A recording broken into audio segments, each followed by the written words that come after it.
হ্যাঁ, আমিও ভালো আছি। হ্যাঁ, ও বাবা, তুই মুম্বাই থেকে এখন ফোন করছিস? হ্যাঁ, বাবা, আমাকে যাওয়ার কথা বলছিস? আরে এখন আমি কী করে যাব?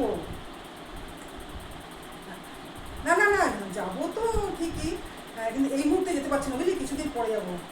এই দিদি, জানিস তো, আরে বলিস না, একবার সেবার যখন গিয়েছিলাম মুম্বাইতে, আরে আমি আর যাই ঘুরতে গেছিলাম, তোর মনে আছে? হ্যাঁ হ্যাঁ, সেই যে ঘুরতে গিয়েছিলাম, তখন আমি আর জানবো যখন গেলাম, গিয়ে না জানিস তো দিদি, একটা বড় একটা হোটেলের সামনে গিয়ে আমি ভেবেছি ওটা তো মন্দির, জানিস, আমি না প্রণাম করতে শুরু করে দিলাম, আর বললাম, ঠাকুর সকলকেই ভালো রেখো। আরে আমি তো জানি, আমি বাইরে থেকে দেখে মনে হচ্ছে ওটা মন্দির, আমি মন্দির ভেবে প্রণাম করে দিয়েছি।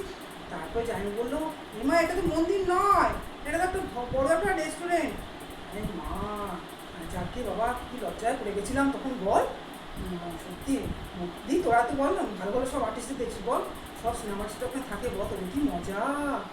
ঠিক আছে দিদি, এরপরে যখন যাবো না, আমি তোর গুগল সার্চ করে যাবো, কেন কোথায় কি আছে না আছে বাবা। হ্যাঁ, আবার না তো আবার সেই বড় বড় হোটেলকে আমি আবার মন্দির ভেবে প্রণাম করে বসবো। হ্যাঁ হ্যাঁ হ্যাঁ হ্যাঁ, যাবো যাবো। আবার কী লজ্জাকর ব্যাপার, বল দিদি। হ্যাঁ হ্যাঁ, ঠিক আছে, তাহলে এখন রাখি। হ্যাঁ হ্যাঁ হ্যাঁ, আমি অবশ্যই আমি যাবো। হ্যাঁ, একদম, তাহলে ছাড়ছি, হ্যাঁ।